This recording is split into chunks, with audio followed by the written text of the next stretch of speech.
ทางเส้นสีหอมใกล้ๆสีเลี้ยวแหละเดี๋ยวเขาทันเขามาย่างอัปเดต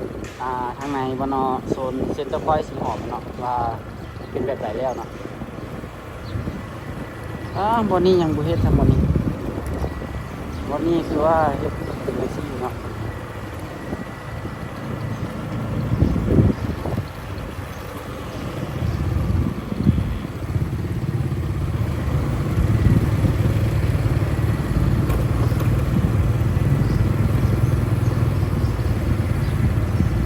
ชื่อว่าขยายก็คือว่าบุขยายเนาะทางมันก็ยังซ้ำเก่าอยู่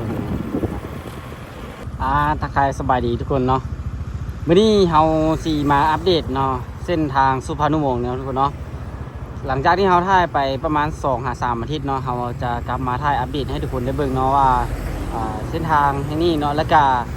เส้นทางวัดองค์ตื้อเนาะมันจะแล้วหรือเปล่าเนาะเดี๋ยวจะพาทุกคนมาติดตามชมกันเลยนะทุกคนเนาะหลังจากที่เราได้ถ่ายลงก่อนนั้นก็ได้2-3 อาทิตย์แล้วเนาะทุกคนนี่เราก็เห็นว่าเส้นทางนี้มันปูแล้วเนาะแต่ว่าเพิ่นก็ยังจงเนาะจงฝั่งซ้ายมือเนาะหรือว่าทางสวนเจ้าฟ้ามุ่งเนาะนี่จะเป็นถนนสุพรรณวงศ์เนาะทุกคนเนาะเขาจะจงอยู่อันนังใกล้ๆสวนเนาะประมาณเลนหนึ่งเนาะเฉพาะเลนรถขี่เนาะทุกคนเนาะครับบ่แน่ใจว่าเพิ่นจงไว้เพื่อรถเมล์ด่วนหรือว่าจังไดเนาะเดี๋ยวเราจะพาทุกคนติดตามชมบรรยากาศกันเนาะทุกคนโอ้มื้อนี้ก็อากาศท้องฟ้าแจ่มใสนะทุกคนเนาะแดดแห้งเลยนี่บอกครับใกล้สีเลี้ยวแล้วนี่เนาะ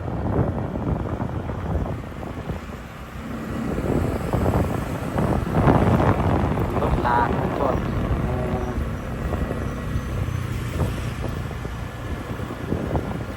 เป็นผูแล้วเนาะเส้นทางเดี๋ยวเพิ่นก็จะจงคึกตัวนั้นไว้เดี๋ยวเฮาสิไปเบิ่งทางต้นหน้าวัดอินแปลงเนาะเพิ่นเฮ็ดแล้วหรือบ่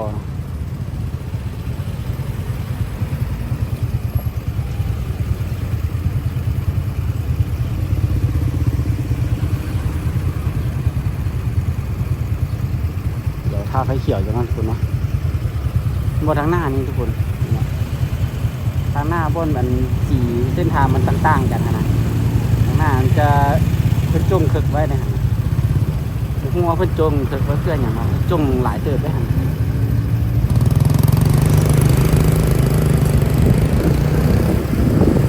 เนาะรถจอดเข้าธนาคารจอดแบบนี้เลยจอดกินทางที่เลยมันบ่มีพื้นที่จอดรถนะบอนนี้นะเนาะนี่จอดชั่วคราวเลยชั่วคราวซึ่งมันสูงสุดจะได้จักนาทีเนาะเส้นเหลืองขาวแต่บางคนก็จอดหลายชั่วโมงนี่เนาะเส้นคุณแบ่งไว้เนาะเส้นนี้4 เลนเนาะเพิ่นเฮ็ดแต่2 เลนเนาะอีก2 เลนเพิ่นจงไว้ให้หยังบ่ฮู้นะ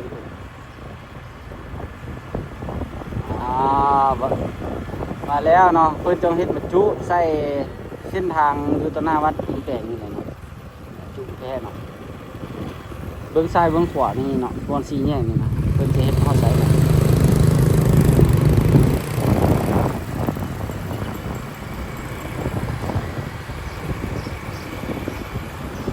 เส้นทางถือว่าแล้วได้เนาะ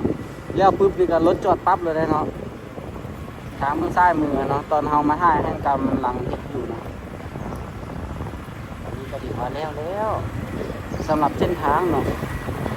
อย่างวางท่อน้ำวางเสาอย่างต่างๆพอจะรถแล้วปุ๊บรถจอดปั๊บเลยทางเส้นสีหอมใกล้ๆสีเลี้ยวแหละเดี๋ยวเขาทันเขามาย่างอัปเดตทางในบนโซนเซ็นเตอร์พอยต์สีหอมเนาะว่าเป็นแบบไหนแล้วเนาะบนนี้ยังบุเฮ็ดทำบนนี้คือว่าเฮ็ดเป็นอาชีพเนาะ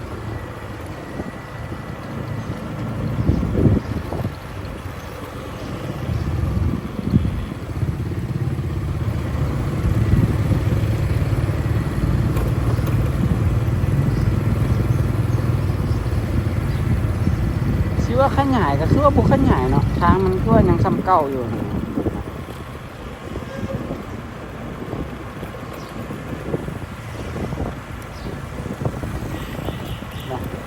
ตามเบิ่งเส้นทางนี่มันซ้ำเก่าอยู่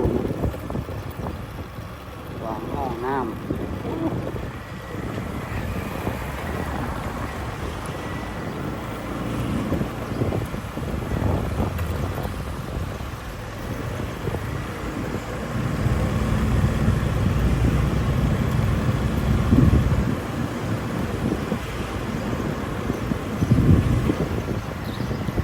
กำลังขุดอยู่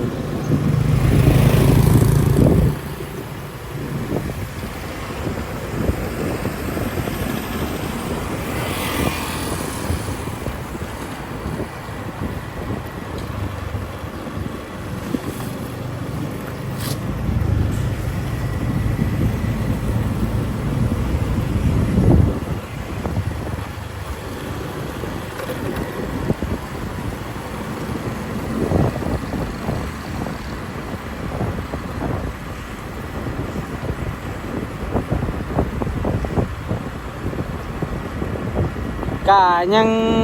โบแตกต่างเพราะอะไรเนาะมีใจว่าทางคอนกรีตแถว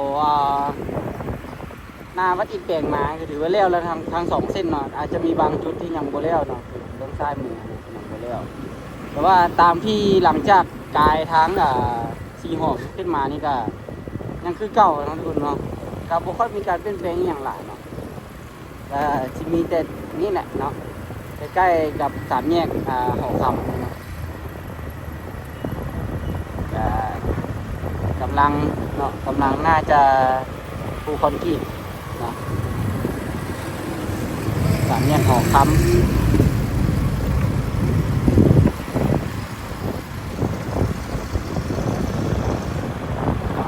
ตัวนี้ก็ยังคือเก่าอยู่เนาะทุกคนยังนี่ก็ไปห้องใส่ซ้ำเนาะหลังจากมาท่าให้ก็ได้ประมาณ3 อาทิตย์เลย2-3 อาทิตย์เลย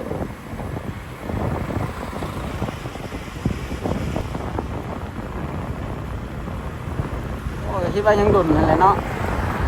ตามที่ว่าเลยเนาะน่าจะท้ายปีไปแหละถึงจะแล้วหลังจากที่เฮ็ดมาก็ยังได้อยู่ซ้ำนี้เนาะ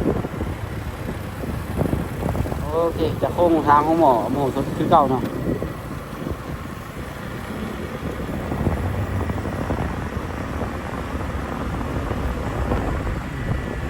กำลังเอาเงินเข้าตู้เซฟอยู่เนาะตู้กดเงิน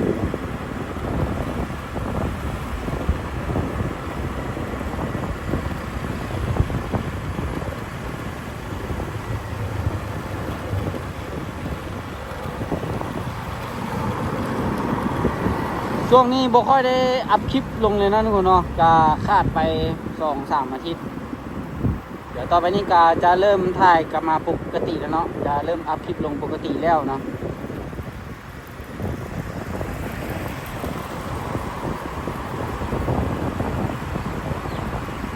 สำหรับเส้นทางสุพรรณวงศ์นั้นก็โบทานมีขีดซอกขีดเส้นเมี่ยงเนาะมีแต่ปูทางยางเนาะปูทางยางไว้ซื่อๆเนาะหลังจากที่เราถ่ายเป็นวันนั้นก็สัก2 อาทิตย์ละ2-3 อาทิตย์แต่ยังคือเก่าเนาะสำหรับโซนนี้ที่เพิ่นโปรแปลงอยู่ก็ถือว่าแล้วเนาะกำลังที่ห้องอยู่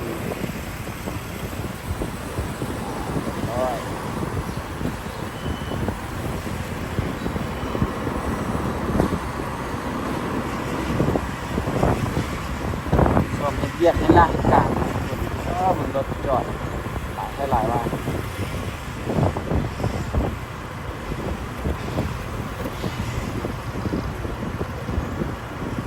วัดเสียงยืนน้ำพุ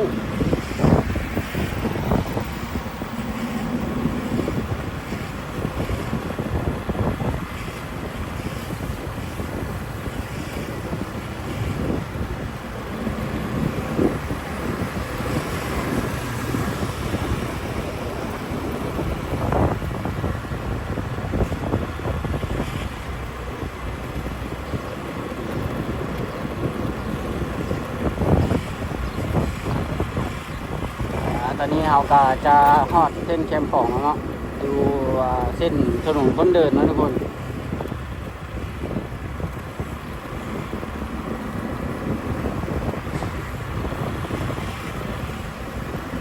ดี๋ยวคลิปหน้านะทุกคนคลิปหน้าเรา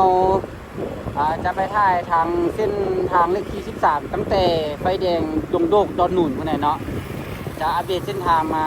ให้ทุกคนได้เบิ่งว่าการขยายเส้นทางจะเป็นแบบไหนเนาะเดี๋ยวเราจะไปถ่ายเส้นนั้นหลังจากคลิปนี้เนาะคลิปนี้แล้วเราก็จะไปถ่ายทุกคนได้เบิ่งเนาะขี่เลนซ้ายขี่ซ้ายสีเลี้ยวขวา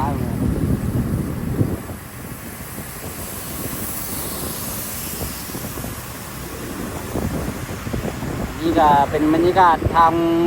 วงเวียนเนาะวงเวียนสามแยกปากประทักหรือว่าโฮงแฮมอามารีเนาะโฮงแฮมตัวนี้เสียงของเลย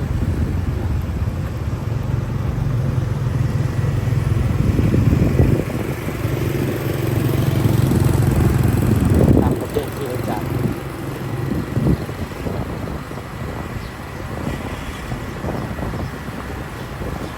แดดเย็นกันร้อนเลยจับ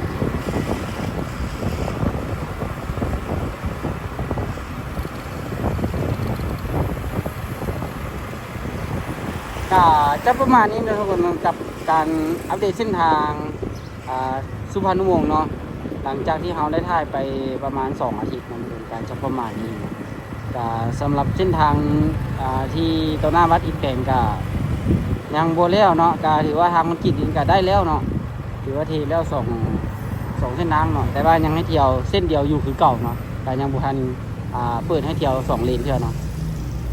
จะว่าวันนี้ทุกคนกับคลิปวิดีโอนี้เนาะสำหรับคลิปนี้เขาก็จะขอจบคลิปกันนี้ครับถ้ามีทุกคนอย่าลืมกดไลค์กดซับสไครป์เพื่อเป็นกำลังใจแล้วก็ติดตามคลิปวิดีโอต่อไปเนาะแล้วเจอกันคลิปหน้านะทุกคน